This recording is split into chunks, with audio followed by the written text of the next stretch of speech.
Good morning students. Worksheet number 50 जो कि शिक्षा निदेशालय राष्ट्रीय राजधानी क्षेत्र दिल्ली द्वारा भेजी गई है। विषय गणित, कक्षा 9वीं, तिथि 2 नवंबर 2020। वर्कशीट स्टार्ट करने से पहले आप अपना नाम और अपने अध्यापक का नाम लिखेंगे। आज का क्या विषय है? आंकड़ों का प्रस्तुतिकरण। हमने पिछली वर्कशीट में भी यही पढ़ा था, आंकड़ों का प्रस्तुतिकरण, पर आज थोड़ा उसमें डिफरेंट है। कभी कभी हमें आंकड़े इतनी ज़्यादा संख्या में मिल जाते हैं जिन्हें अवर्गीकृत अनग्रुप्ड रूप में सारणी में प्रस्तुत करने में परेशानी होती है। ऐसी स्थिति में हम वर्गीकृत बारंबारता सारणी का प्रयोग करते हैं, ग्रुप्ड फ्रीक्वेंसी डिस्ट्रीब्यूशन टेबल। जैसा कि हमने लास्ट वर्कशीट में पढ़ा था, ब्लड ग्रुप वाला था, जो रक्त समूह वाला था, उसमें क्या था? A B O AB, सिर्फ 4 ग्रुप थे। तो हमने आराम से वो बना लिया था अनग्रुप्ड वाला टेबल, अवर्गीकृत वाला। पर अगर हमारे पास बहुत सारे नंबर्स हों तो हम कैसे बनाएंगे? तब हम यूज़ कर सकते हैं वर्गीकृत बारंबारता सारणी, ग्रुप्ड फ्रीक्वेंसी डिस्ट्रीब्यूशन टेबल। तब हम यूज़ करेंगे ग्रुप फ्रीक्वेंसी डिस्ट्रीब्यूशन टेबल, कि हम उनका ग्रुप्स बना देंगे इजी करने के लिए। वर्गीकृत बारंबारता बंटन। तो लास्ट क्लास में हमने पढ़ा था अनग्रुप्ड वाला, अवर्गीकृत वाला। आज हम पढ़ेंगे वर्गीकृत वाला, ग्रुप्ड वाला। तो ग्रुप फ्रीक्वेंसी डिस्ट्रीब्यूशन में क्या है? इस विधि में हम आंकड़ों को एक जैसे अंतराल के छोटे छोटे समूहों में बांट लेते हैं, उन्हें ग्रुप्स में बांट लेंगे, समूहों में बांट लेंगे बराबर बराबर। इन समूहों को वर्ग या वर्ग अंतराल कहा जाता है। इन्हें क्या कहते हैं? वर्ग या वर्ग अंतराल। वर्ग अंतराल को निम्नलिखित तरीकों से लिखा जा सकता है। वर्ग अंतराल को हम कैसे लिख सकते हैं? जैसे 0 से 9 का ग्रुप बना दिया, 10 से 9 19 का बना दिया, 20 से 29 का बना दिया, 3 से 39 का ग्रुप बना, एक एक समूह बना दिया हमने। इस प्रकार के वर्ग अंतराल अनितव्यापी नॉन ओवरलैपिंग वर्ग है। कि अनितव्यापी मतलब कि जैसे पहले वाले में है 0 से 9, तो उसमें 0 से 9 में आ रहे हैं, और दूसरे में क्या आ रहा है? 10 से 19 आ रहा है। तो ये एक के ऊपर एक, मतलब वो नहीं आ रहा कि जैसे इसमें 0 से 9 है और ये 10 से 19 है, ये 9 से वो नहीं है कि इसमें कोई भी नंबर सेम नहीं आ रहा है, दोनों में, है ना, अलग अलग आ रहा है। तो यहाँ 0 से 9 में वे अंक आएंगे, 0 से 9 में क्या क्या आएगा? 0 के बराबर या उससे बड़े नंबर आएंगे, और 9 के बराबर या उससे छोटे नंबर आएंगे। ऐसे 10 से 19 में 10 के बराबर या उससे बड़े, 19 के बराबर या उससे छोटे नंबर। लेकिन अगर हमारे आंकड़ों में कोई अंक 9 से 10 के बीच का है, उदाहरण के लिए 9.5 है, तो हमारे सामने यह समस्या आ जाएगी 9.5 को किस वर्ग अंतराल में रखें। अगर हमारे बीच में एक नंबर आ जाए 9.5, तो हम कहाँ रखेंगे? कि 9 से 10 के बीच में कोई नंबर आ जाए तो हम किस में लिखेंगे?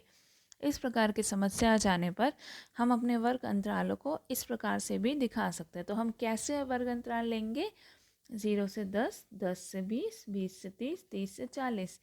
कि यहाँ पे 0 से, अब इसमें क्या आएगा? यहाँ 0 से 10 में वे अंक आएंगे जो 0 के बराबर या बड़े तथा 10 से छोटे होंगे। इस प्रकार के वर्ग अंतराल को संतत वर्ग कहलाते हैं।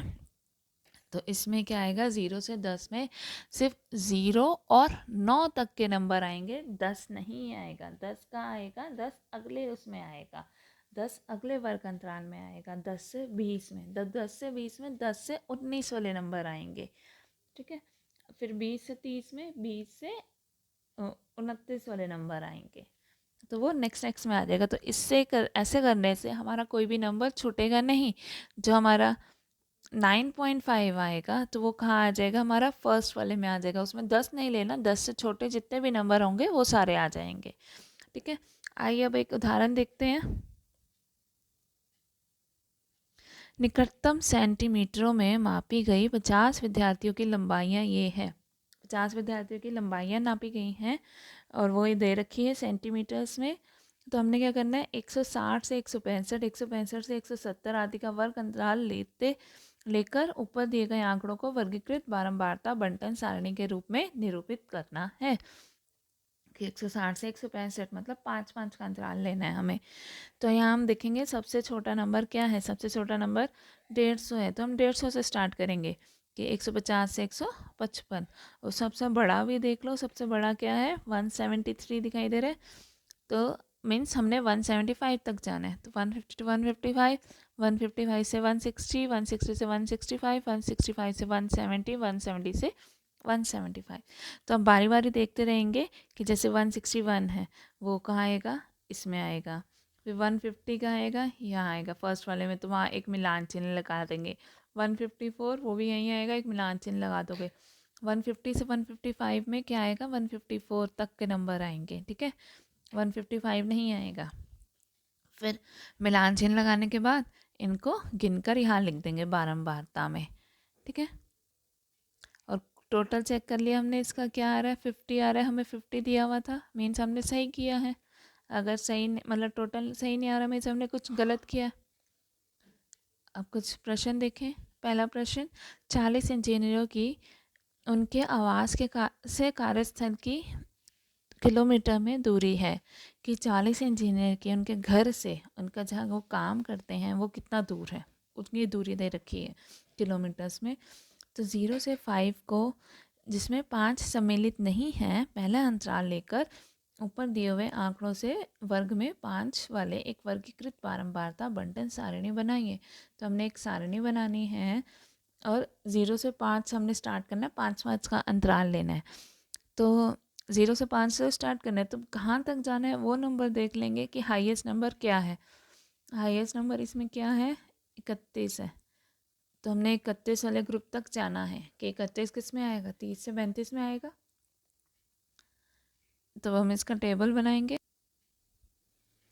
तो हमने इसका टेबल बनाया, दूरी किलोमीटर्स में, मिलान चिन्ह, इंजीनियर की संख्या, यहाँ पे हम बारंबारता लिख सकते हैं।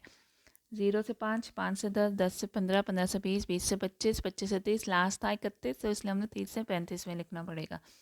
बारी बारी करके देखते जाएंगे और मिलान चिन्ह लगाते रहेंगे। फिर इनके टोटल करके यहाँ लिख दिया, ये 11, 11, 9, 1, 1, 2, इसका सबसे टोटल कर लिया, वो आ गया 40। 40 इंजीनियर के हमें दे रखा था, मीन सही किया हमने। फिर क्वेश्चन नंबर 2, अब इसमें हमें दिया हुआ है 30 दिन वाले महीने में एक नगर की सापेक्ष आर्द्रता में प्रतिशत में यह रही है। वर्ग 84 से 86, 86 से 88 आदि लेकर एक बारंबारता बंटन सारणी बनाइए। ह्यूमिडिटी, आर्द्रता मीन्स ह्यूमिडिटी कितनी है कौन से दिन में, वो हमें दिया हुआ है। हमें बारंबारता बंटन सारणी बनानी है। सेम वैसे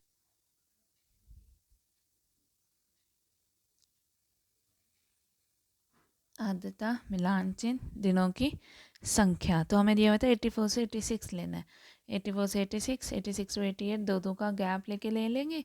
और हाईएस्ट है 99.2 था हाईएस्ट, तो हमने ले लिया 98 से 100 तक। तो ऐसे ही बारी बारी करके हम लगाते रहेंगे।